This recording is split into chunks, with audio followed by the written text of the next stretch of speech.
que a gente está seguindo os capítulos lá do livro, do Norberto Peixoto, Umbanda Pé no Chão, e a gente vai hoje para a parte de...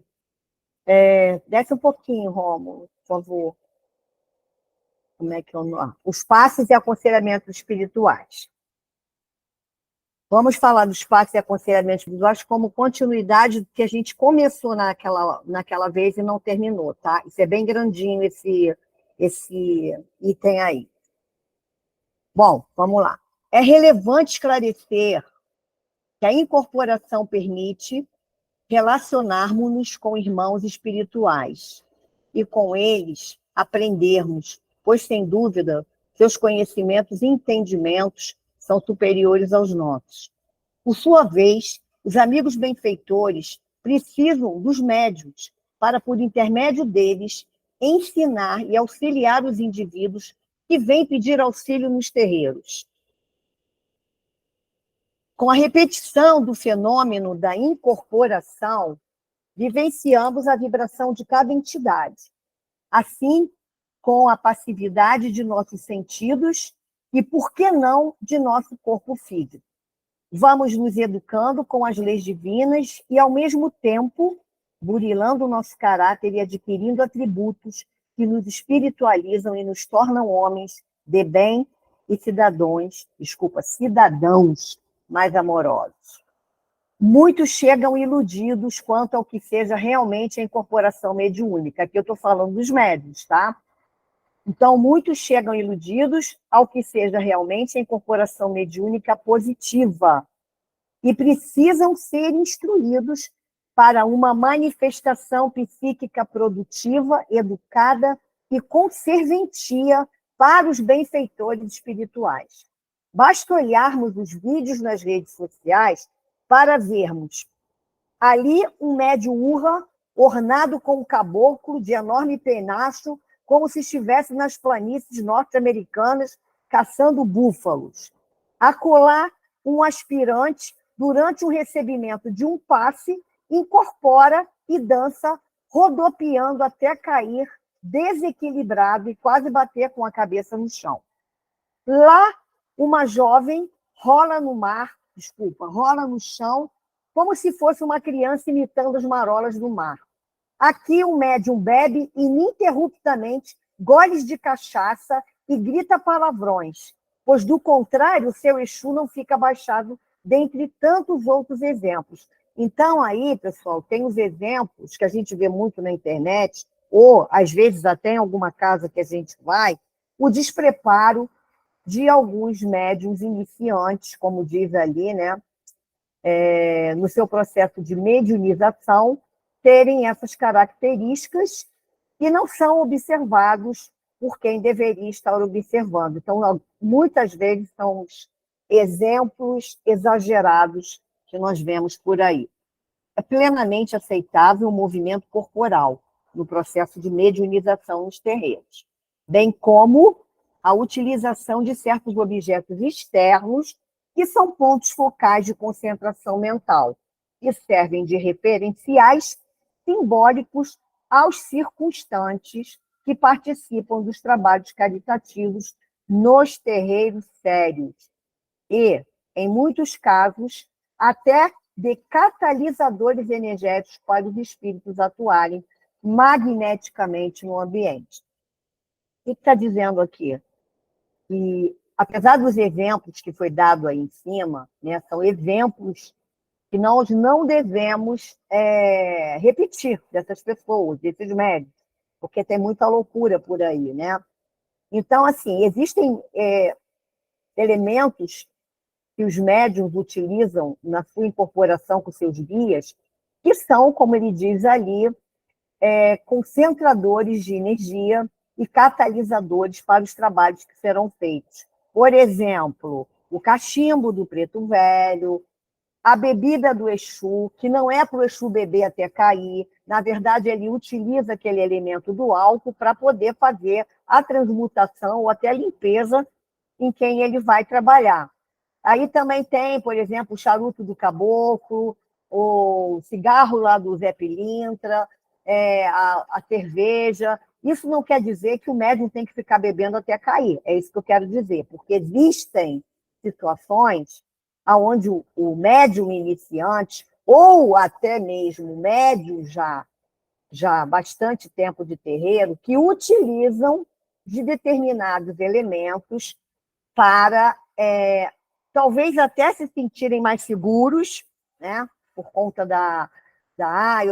é como se ele quisesse mostrar para os outros que bebendo, fumando, e entre outras coisas, ele está realmente incorporado, o que não é verdade, né? Isso daí não tem nada a ver, porque quando a gente está no desenvolvimento, a gente não usa nada disso e incorpora assim mesmo, né? A gente incorpora preto velho, a gente incorpora Exu, a gente incorpora Pombagira, e quando a gente está no processo de desenvolvimento, não é permitido aos médiuns o uso de bebidas e cigarros. Tá? Ele não precisa disso naquele momento para ele incorporar. O que ele precisa é sentir a energia que está se aproximando dele,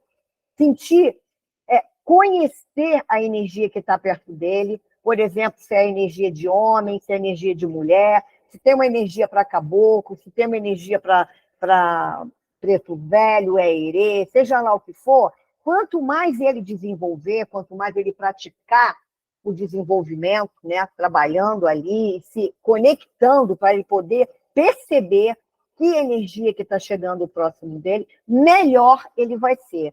Né? Um médium melhor, mais capacitado, que está entendendo e percebendo quem está chegando perto dele. Correto? É desse jeito, tá, gente? Então, muitos utilizam esses elementos em terreiros sérios porque são catalisadores energéticos para que esses espíritos que estão trabalhando atuem magneticamente no ambiente. Todavia, infelizmente, há terreiros onde impera a vaidade para os médiuns serem admirados por quem os olha. Assim, a indisciplina e a falta de estudo levam ao exagero teatralizado e ao animismo coreográfico descontrolado com práticas fetichistas perdidas no tempo, mantendo as criaturas aprisionadas em nome de falsas raízes ancestrais. São tradições que precisam ser compreendidas em seus fundamentos profundos e ritualizados à luz das consciências da época presente que nós estamos vivendo agora.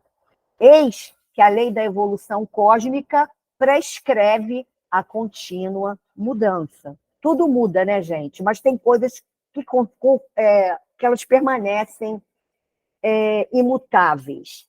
Né? Tem coisas que a gente vai acompanhando a evolução dos tempos, mas para determinados trabalhos, determinadas situações dentro de um terreiro, elas continuam tendo que ser respeitadas. Né? Essa coisa de modernidade dentro de um terreiro, essa coisa de querer mudar, porque é isso, porque o centro XYZ pratica dessa forma. Dane-se o centro XYZ, porque quem cria os fundamentos são a prosperidade daquela casa. E, às vezes, os próprios dirigentes de algumas casas, eles não percebem que existem trabalhos que não precisa disso tudo aí, né? É muito simples, a Umbanda ela é muito simples. A Umbanda ela trabalha com aquelas coisas que ela sempre trabalhou. Vamos ver que, por exemplo, numa gira, num benzimento, existe cura. Quantas pessoas já foram curadas por um preto velho, por um caboclo, numa gira, frequentando a gira, logicamente, indo naquele e continuando um trabalho? Quantas pessoas não foram abençoadas com cura, com melhoria, através desses simples trabalhos dentro de uma prática umbandista numa gira de terreiro? Isso daí vem lá dos tempos dos nossos avós, bisavós, tataravós, da nossa ancestralidade, e é muito simples. Não precisa de papagaiada, não precisa de muita coisa para você exercer um trabalho que é simplesmente espiritual e é muito simples. Conscientizemos-nos de que mediunidade de incorporação não é brincadeira, é coisa séria para gente séria. Isso daí é um slogan que eu vou imprimir e vou colocar lá na tenda e na porta da Tiçara, para os médiuns lerem e se conscientizarem de que mediunidade de incorporação não é brincadeira, é coisa séria para gente séria. Quem está a fim de brincar vai atrair nada mais, nada menos do que um espírito zombeteiro, um egum, um quiumba, para se divertir às custas dele e trazer confusão e conflito para dentro da casa.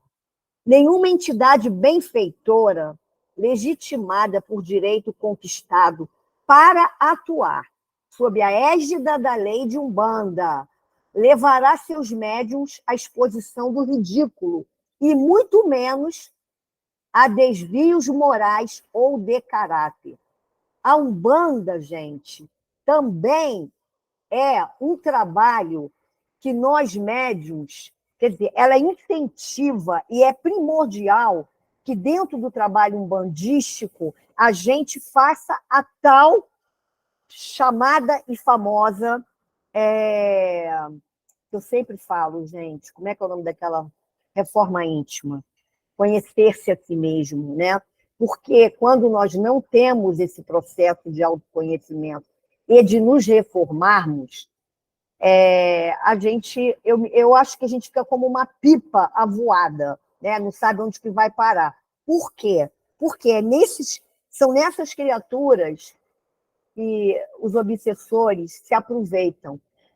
Quando a gente sabe como que a gente é, eu já falei isso, eu vou repetir, porque é muito importante. Quando a gente consegue, através de um trabalho de autoconhecimento, e que é individual e intransferível, eu não posso conhecer o outro pelo outro, ele que tem que se autoconhecer. Eu posso me conscientizar que eu preciso me autoconhecer.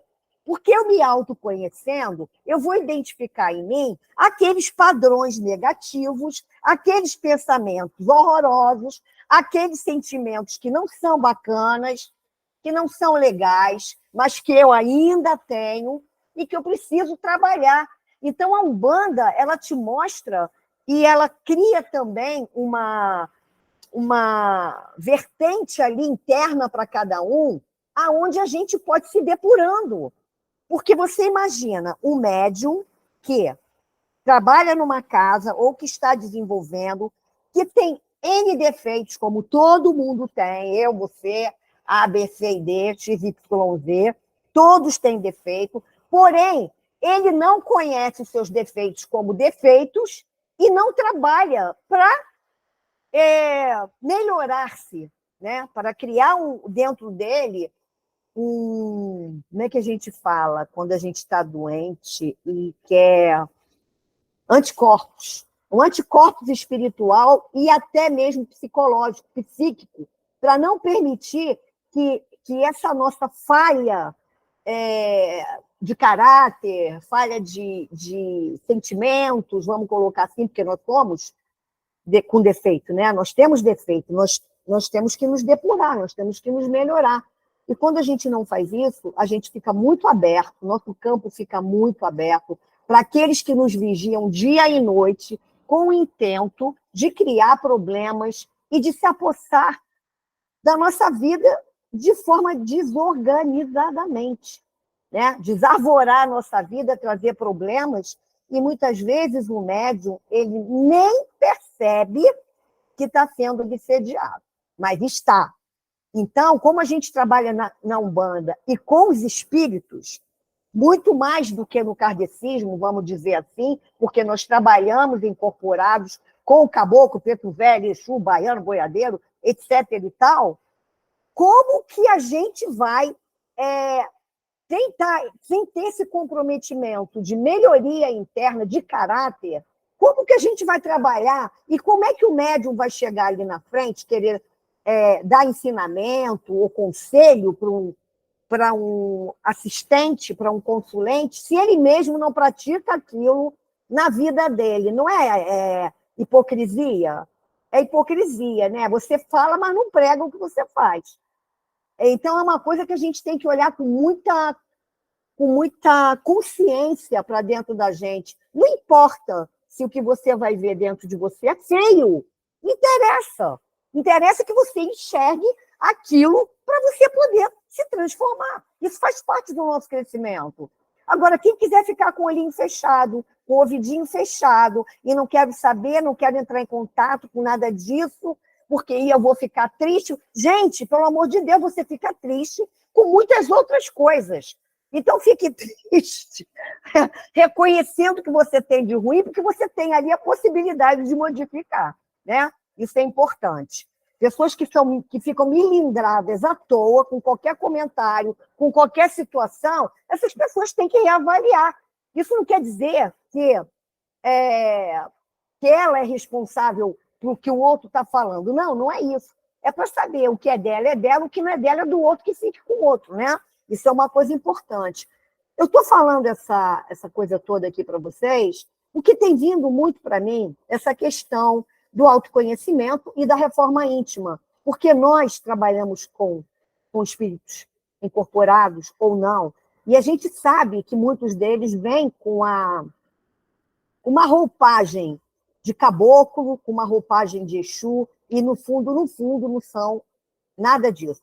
Como disse o meu pai Alexandre, ele fala assim para mim, é uma frase que eu também acho muito legal, nem tudo que reluz é ouro, entendeu? Ah, porque o meu caboclo falou isso. Ah, porque a minha pombagira falou isso. Ah, porque eu senti que o meu malandro falou isso. Gente, analisa e preste atenção. Se tiver que analisar de novo aquilo que você acha que a entidade falou para você, realmente analisa para confirmar. Ih, quase caiu o computador.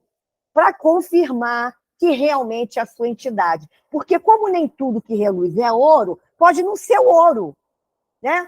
Pode ser lama, pode ser ferrugem, pode ser qualquer coisa menos o ouro que você acha que tá recebendo a mensagem ali, a intuição e tudo mais. Por quê? Porque a gente pode estar aberto e não percebe que está recebendo mensagens de seres, de entidades que não são as nossas de trabalho, tá? Então, isso é uma coisa muito importante para o médium, não só para médiuns iniciantes, como para todos os médiuns da casa. Isso daí é uma responsabilidade que você tem que ter com você, com o teu corpo, com a tua mente, com o teu espírito. Depois você tem que ter responsabilidade com a casa que você vai trabalhar. E consequentemente, você tem que ter responsabilidade com aqueles que você vai atender. Quem não está atendendo, não é a questão, mas vai atender um dia, então já vai se trabalhando. Um dia vai atender também. Então, vai se trabalhando para quando na hora de atender, já está um pouquinho mais pronto e preparado para essas coisas. Então, vamos lá. Conscientizamos de que mediunidade de incorporação não é brincadeira, é coisa séria para gente séria.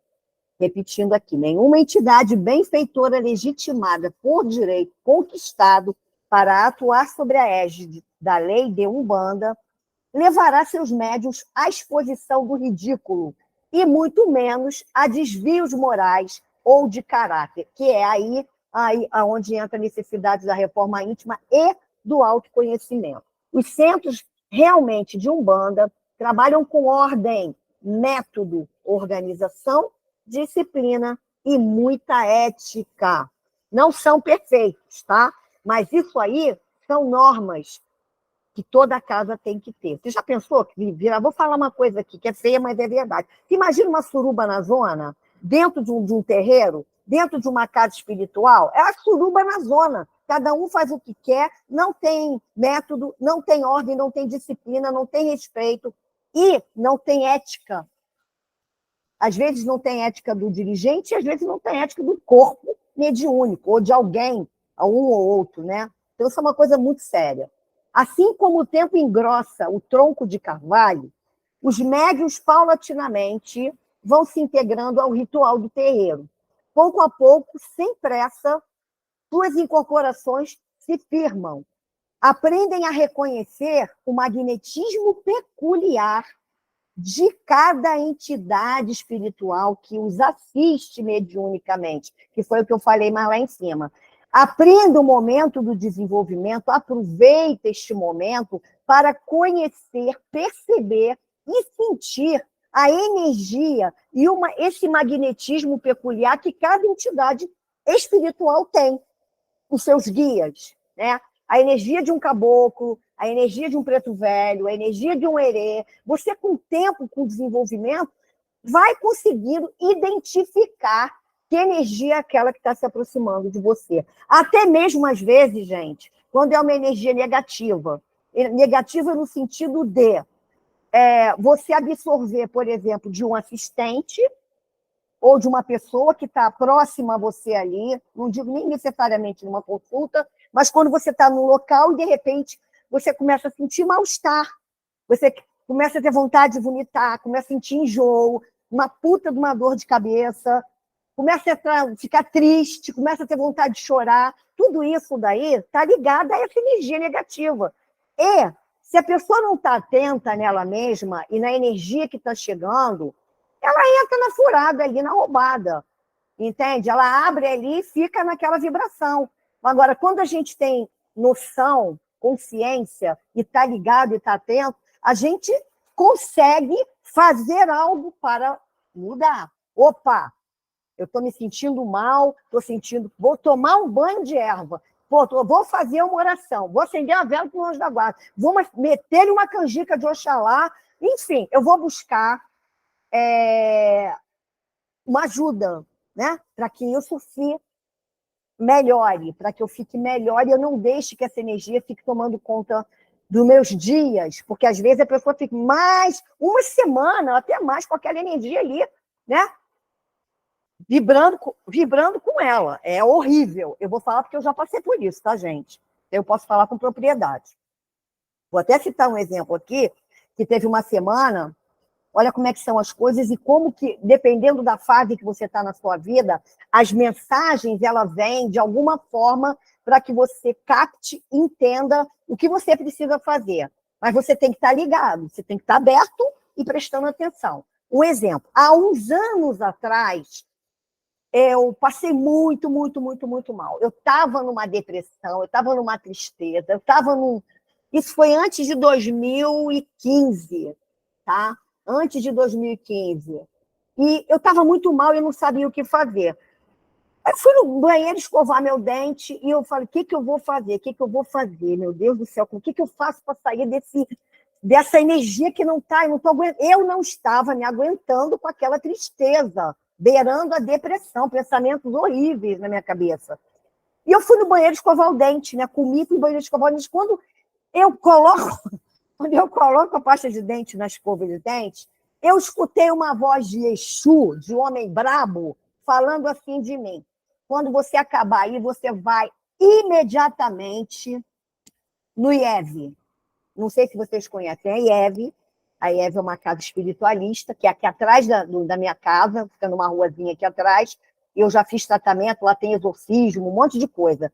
E falou assim, você vai sair de casa agora e você vai no IEV e vai se meter lá no tratamento. Aí poxa, quem falou comigo, né? Quem é essa pessoa? Depois eu entendi que ou foi o meu Exu, ou foi um Exu padrinho meu, que é o seu tranca-rua das almas, que cuidava de mim naquela época, e ele foi muito veemente, tá, gente? Ele não falou com carinho, não, tá bom? Ele não falou com amorzinho, não. Ele falou muito sério e, tipo, assim, enérgico, né? Com muita energia. Vai agora, tipo assim, para de ficar reclamando, escova esses dentes e vai direto pro IEV. E é aquela história, né? Manda quem pode, obedece quem tem juízo. Eu falei, caraca, eu vou mesmo. E fui pro IEV, passei lá pelos trâmites, fiz os tratamentos que eu tinha que fazer. Depois, o que eu tive que fazer? Eu fiz um agrado para ser o tranca-rua, na mata, foi bastante coisa que eu tive que fazer, pedindo para ele me ajudar, me libertar. Eu estava com egum, gente, eu estava com egum, obsessor, comigo, mas graças a Deus, você vê como é que a gente consegue perceber e receber a ajuda que a gente precisa, mas a gente tem que estar aberto, né? Atento para as coisas. Buscar as alternativas, senão você padece, Pia, padece mesmo. Pouco a pouco, sem pressa, suas incorporações firmam-se, aprendem a reconhecer o magnetismo peculiar de cada entidade espiritual que os assiste mediunicamente. As sutilezas vibratórias que caracterizam cada uma das linhas de trabalho agrupadas por orixá finalmente estão internalizadas, compondo a sensibilidade do medianeiro, tal qual um violino bem afinado pelo músico. Em seu psiquismo, enraiza-se um saudável automatismo, pelo método de indução aos estados alterados de consciência aplicados e vivenciados repetidamente. Pois o ritual que o abraça é disciplinador e o conduz à destreza mediúnica consolidada. Gente, médium que não tem disciplina não vai chegar muito longe. Não vai, não adianta. Médium sem disciplina, sem comprometimento, sem responsabilidade, como se estivesse na Umbanda, como se fosse um bunda lelê, um hobby. Ah, eu vou para lá porque eu não tenho nada para fazer. Ah, hoje eu não vou porque eu quero beber. Ah, eu não vou semana que vem porque eu tenho uma festa para ir. Fio, vaza, não dá para ficar. Não tem como. Ou tu fica ou tu sai. Como eu já falei outras vezes. Não adianta o médium entrar dentro de um terreiro só com o dedão do pé. Tem que entrar com o corpo todo, cara. Não tem jeito.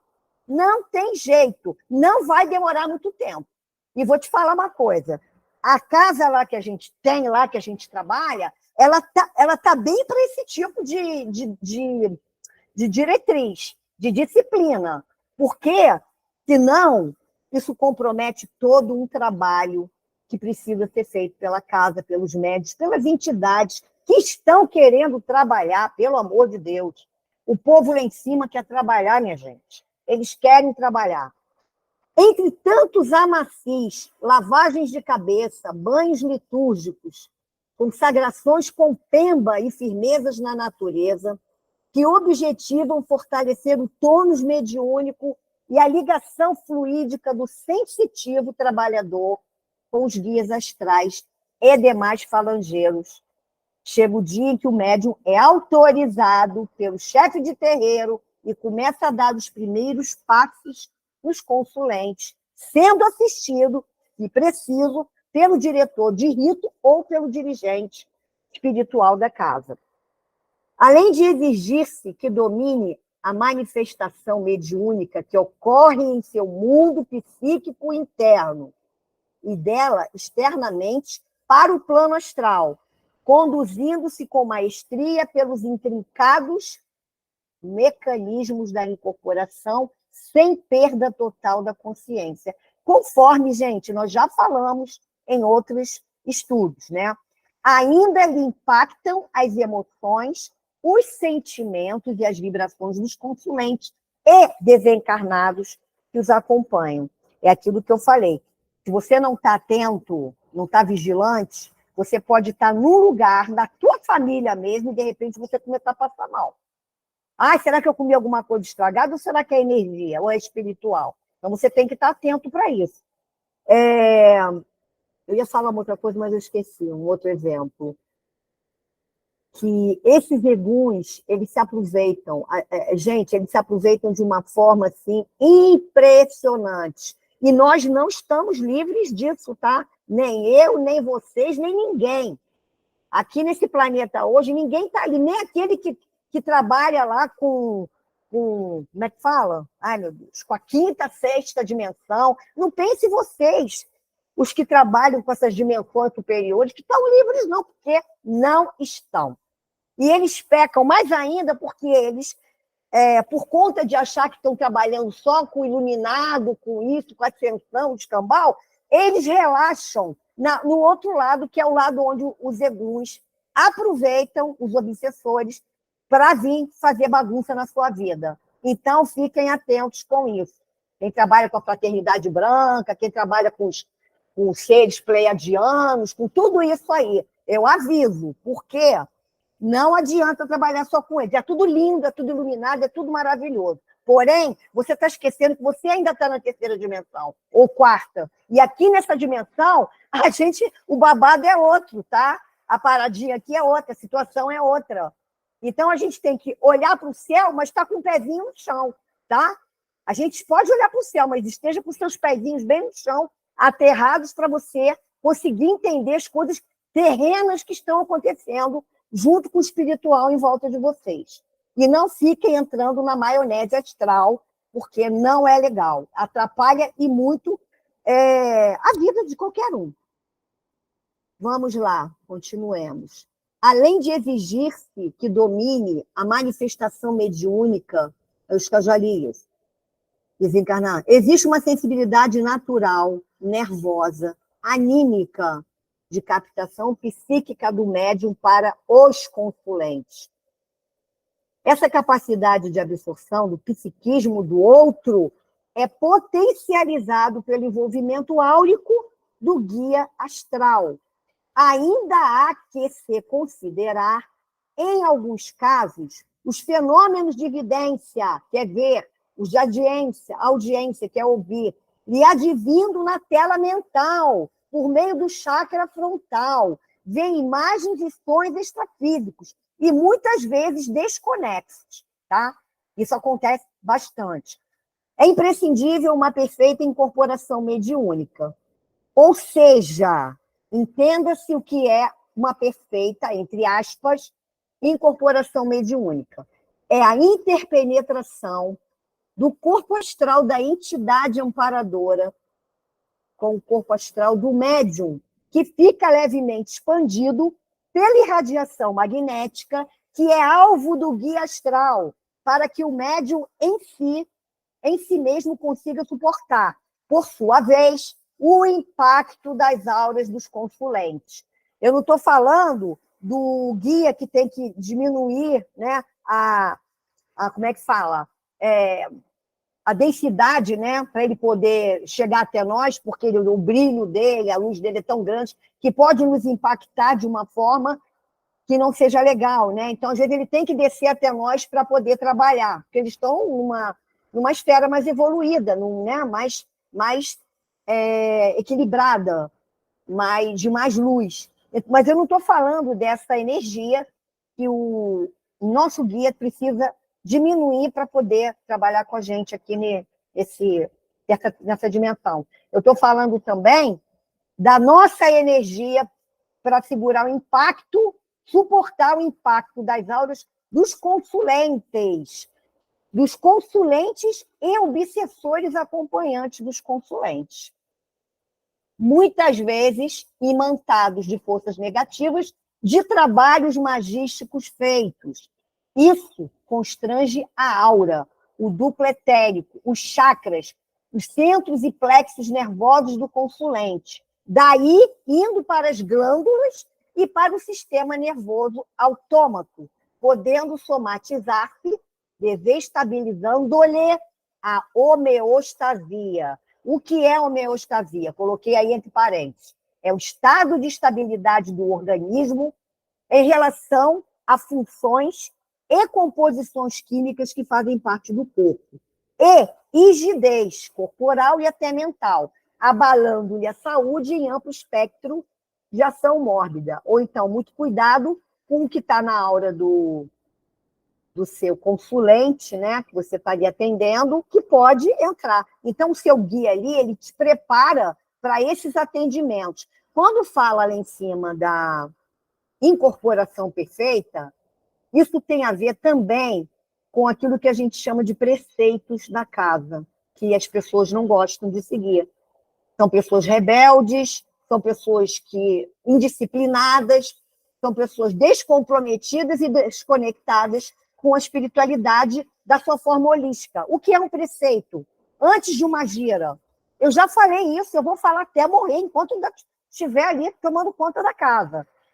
Os preceitos são os banhos que têm que ser tomados, e melhorar os seus pensamentos na hora que for trabalhar, procurar estar ali digno de receber na sua incorporação a presença do seu guia, estar conectado energeticamente, evitar certas coisas que podem influenciar de forma negativa na incorporação.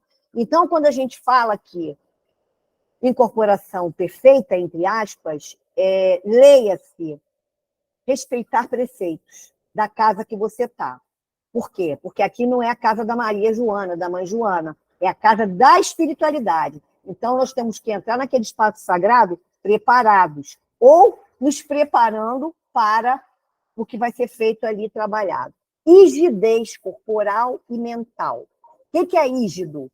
Rígido é aquilo que diz respeito à saúde, é salutar, sadia e são. Então, essas coisas aí que eu acabei de falar podem trazer problemas na sua rigidez.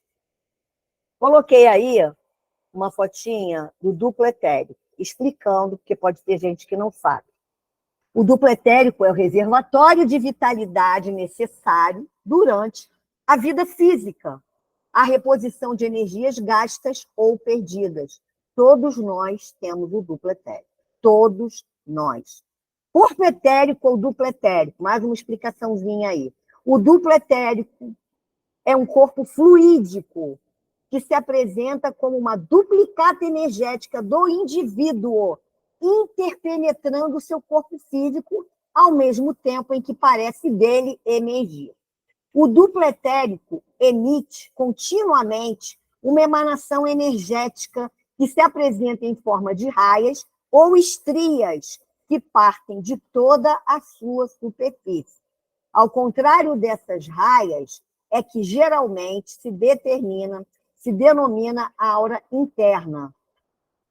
Então, na superfície do duplo etérico, que concentram os chakras, é também na superfície do duplo etérico que se concentra os chakras, está tão pequenininho, e o fluido vital. Existe uma máquina chamada Kirlian, que é a fotografia Kirlian.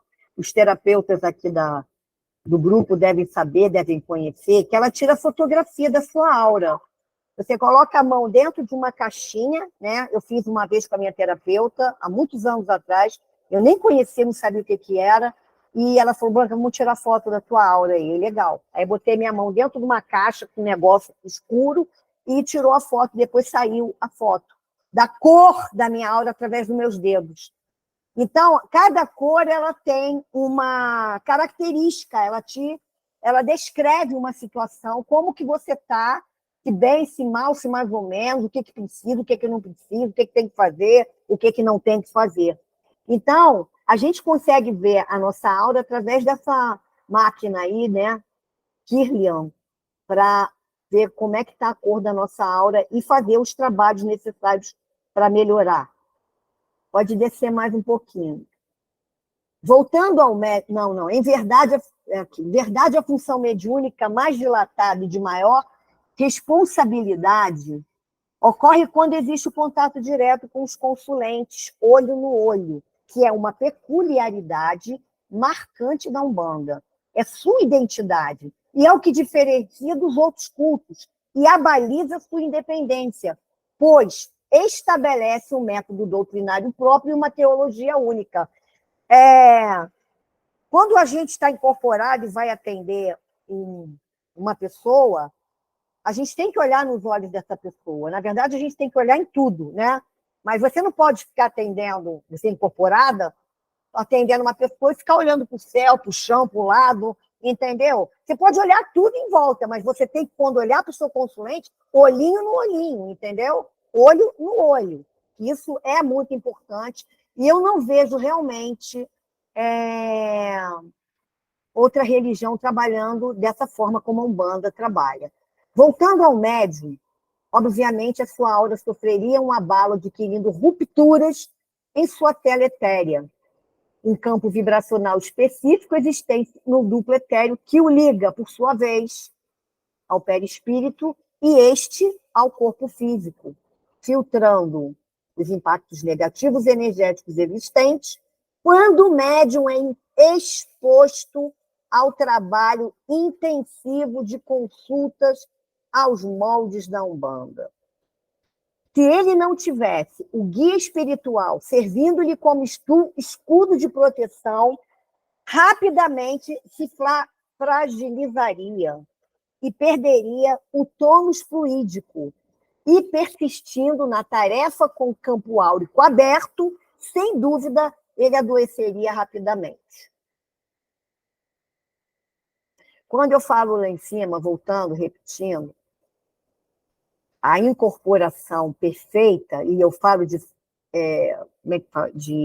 preceitos, você imagina um médium que vai para uma gira, que não se cuidou como devia.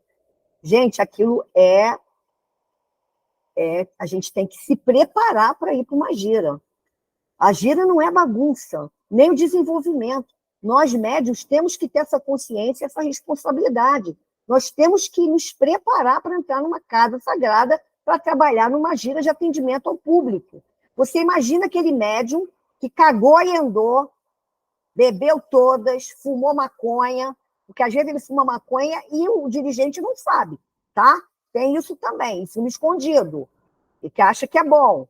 E o que tem de mais? Me relaxa, tá, meu filho? Mas ali tu não fuma sozinho, não bebe sozinho, tu sabe disso, né? Só para explicar para quem não entende. Então, a incorporação perfeita, ela só vai se dar se você estiver apto para isso, preparado para isso. Senão, tu não vai incorporar entidade, não, nego velho. Tu vai incorporar ego, ou tu não vai incorporar nada. Entendeu? Vai ficar ali, não vai incorporar. Então, é muito importante médiuns e pessoal do desenvolvimento, cambones e mais, se atentarem para essa questão, para esse fato que é muito importante. Gente, até aí está tudo bem? Alguém quer fazer pergunta até o que foi dado? Quer falar alguma coisa? Não, né? Então, continuemos. Na mecânica de incorporação, quando ela é educada e firme, o campo vibratório do corpo astral dos falangeiros o envolve o médium, contendo-o como se fosse uma esfera dentro de uma outra esfera. A esfera maior é o espírito benfeitor, é o guia, e a esfera menor é o médium. Então, imagina uma esfera dentro de uma esfera maior. Somos nós ali na esfera menor e o nosso guia nos protegendo. Claro que, se nós tivermos feito todo o trabalhinho de casa que a gente tem que fazer. Por que o espírito precisa de corpos? Aí eu te coloquei isso daí para vocês entenderem. Aí tem um desenho aí. Se a potente energia que é criada pelo espírito chegasse diretamente aos corpos mais densos, iria desintegrá-los.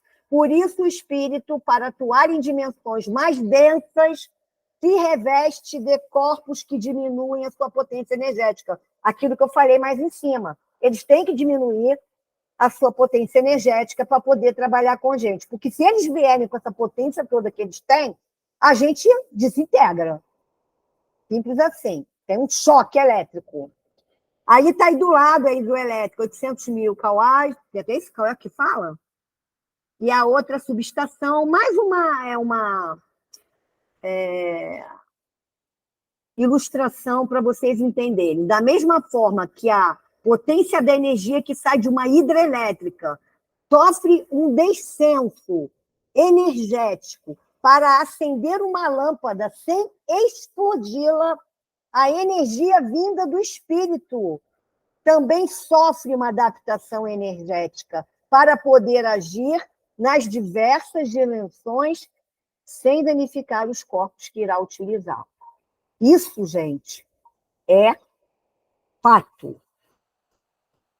Este processo é denominado de descenso energético. Aí está lá o espírito com a sua luzinha cor-de-rosa lá, enviando, vibrando energia, o corpo mental ali, entre o espírito, o perispírito, o duplo etérico e lá na frente o médium. Olha só quantas coisas tem até o espírito chegar, tá?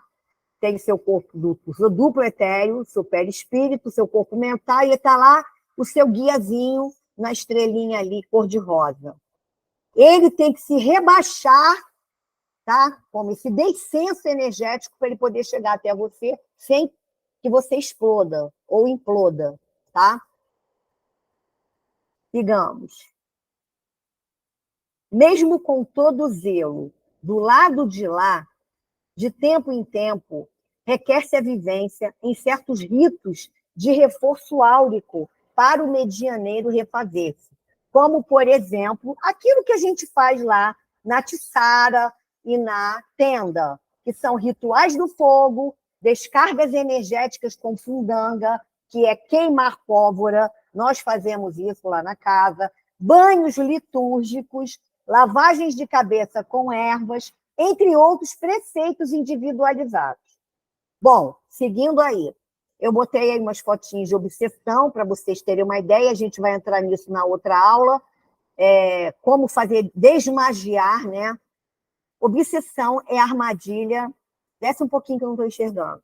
Obsessão é a armadilha sutil presente em nosso cotidiano.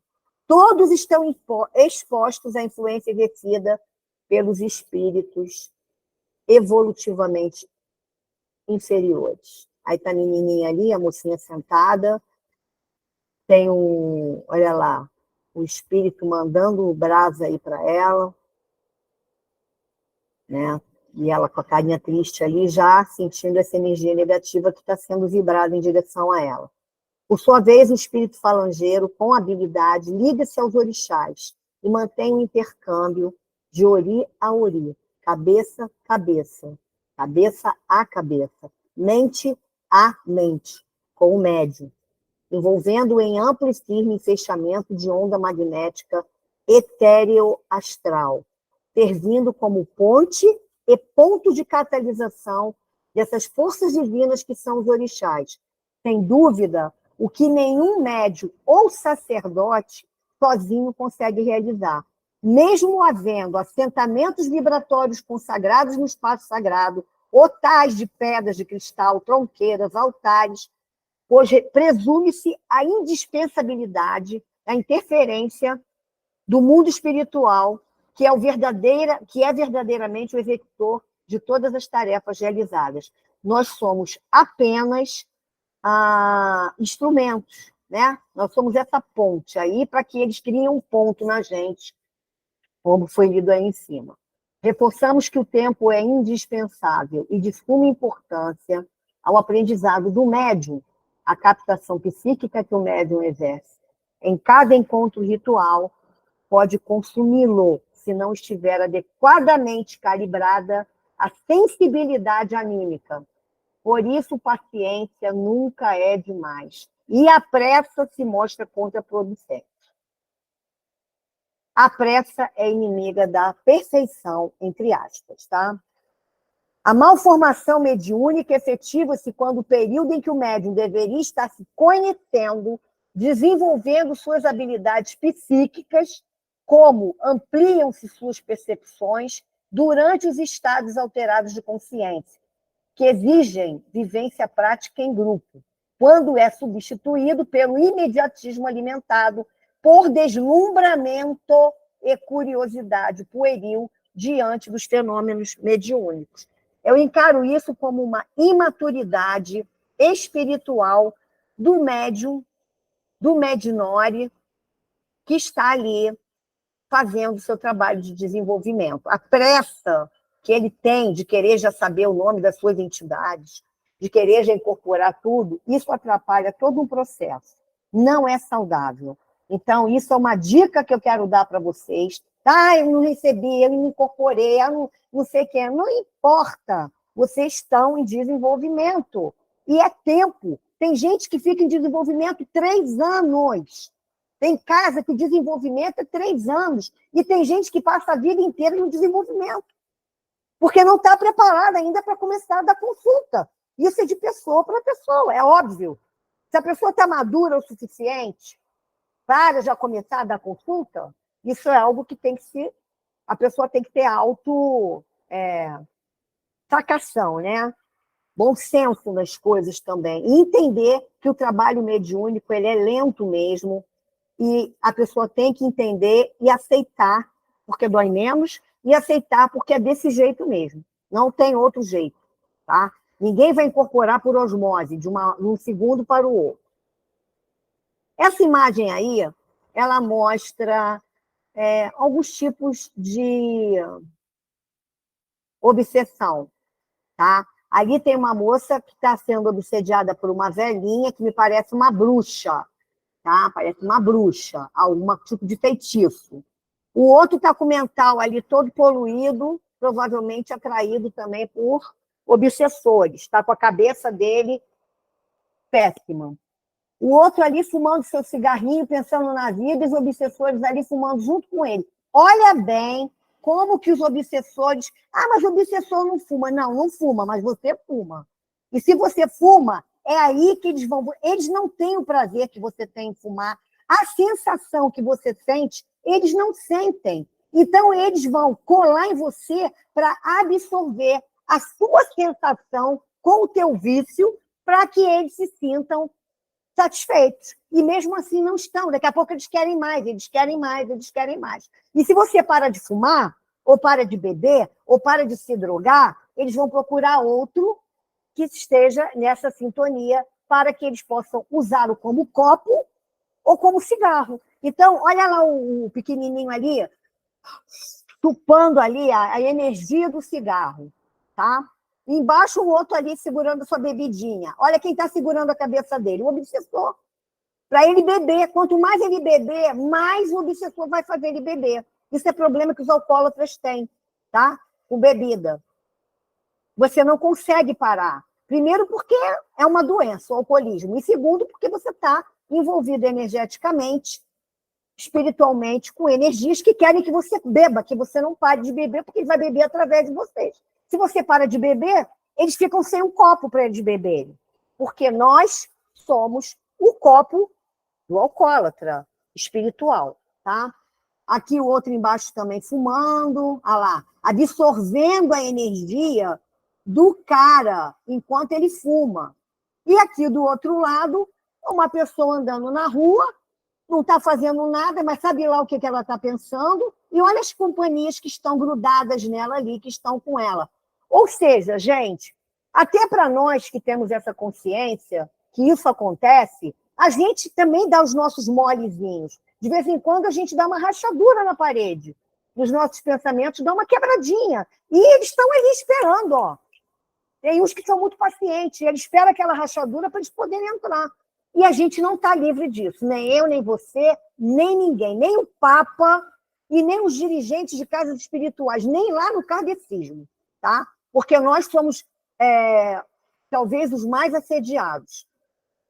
Vamos lá. Os verdadeiros guias astrais são parcimoniosos e não têm falsas urgências de trabalho, ao contrário dos obsessores que fomentam o encantamento, instigam a fascinação no médium perante os conhecimentos adquiridos rapidamente, de magias e mistérios desvelados em poucas horas ou dias. Isso daí, alguém entendeu o que quis dizer isso daí? Se não, pergunta depois, tá?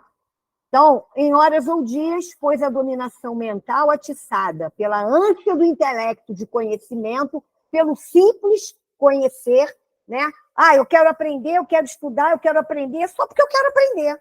Gente, cada conhecimento que a gente adquire é uma responsabilidade que a gente tem.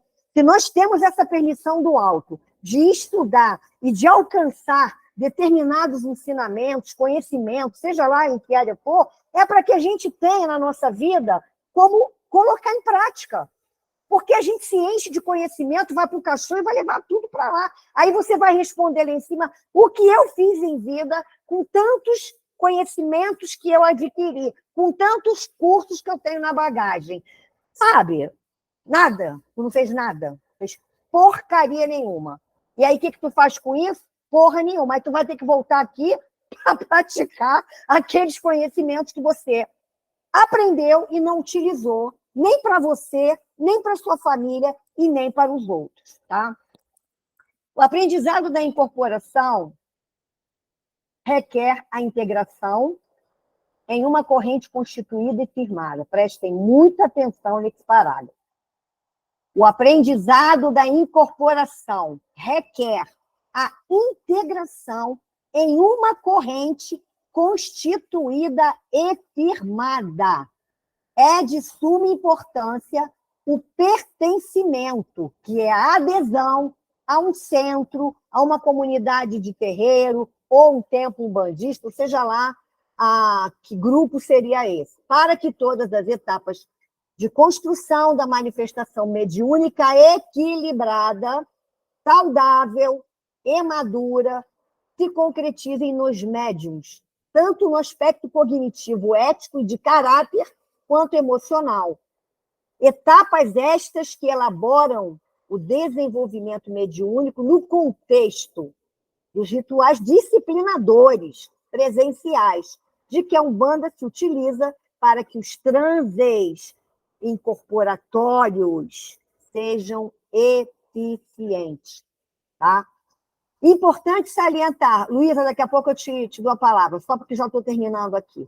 Importante salientar que essas experiências não se restringem ao aspecto meramente pessoal, extrapolando o mundo íntimo de quem as vivencia muito além das relações sociais dos terreiros. Urge o conhecimento mais profundo da nossa potencialidade psíquica com fundamento e arguto senso de observação dos dirigentes e médiuns da Umbanda, para que possamos estabelecer uma clara e segura diferenciação entre o normal, que é saudável, e o patológico, que é uma enfermidade anímica. Obviamente, o pertencimento a grupos, terreiros e comunidades, todos associados inexoravelmente na exigência de compromisso com uma tarefa caritativa, como são os passes e aconselhamentos espirituais, é motivo de segurança mediúnica aos trabalhadores amparados por prestimosos exus, caboclos e preto velhos, o que não interessa a nenhum espírito mistificador. Quanto mais solitários forem seus médiuns, mais fáceis presas eles serão. E, para finalizar, aqui mediunidade e animismo. Animismo significa a intervenção da personalidade do médium nas comunicações dos espíritos desencarnados. Às vezes, a interferência é tão sutil que o médium é incapaz de perceber quando seu pensamento intervém na comunicação. Animismo não é mistificação. Mistificação é quando tem a intenção de enganar, fingir que está incorporado. O médium anímico não tem intenção de interferir na comunicação. Só existe uma maneira para o médium se livrar ou minimizar o animismo: estudar incessantemente e buscar com seu próprio esforço o aperfeiçoamento moral e a autodisciplina. Quanto mais próximo dos espíritos, menor a influência material na comunicação. Quais as condições necessárias para que a palavra dos espíritos superiores nos chegue isenta de qualquer alteração? Querer o bem, repulsar o egoísmo e o orgulho. Ambas essas coisas são necessárias. É isso aí, é lá do grupo de fraternidade Frei Fabiano de Cristo. Para finalizar, lembremos que Jesus só começou a pregar a Boa Nova após reunidos 12 apóstolos.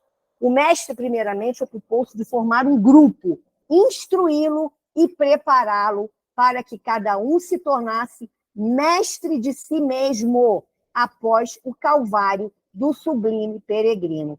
Esta final aí, lembremos de Jesus, é para a gente ter paciência, é para a gente ter cautela e é para a gente ter a dedicação no estudo, no conhecimento e na prática, principalmente. Próximo estudo, gente. Por que os orixás não incorporam e a desobsessão na Umbanda e a contramagia para o reequilíbrio? Como eu já disse em cima, a bibliografia do estudo é do Norberto Peixoto, o livro é Umbanda Pé no Chão. Eu aconselho cada um ter esse livro consigo, porque é muito bom, gente. Esse cara é Pai Norberto, não é 10 não, ele é 100.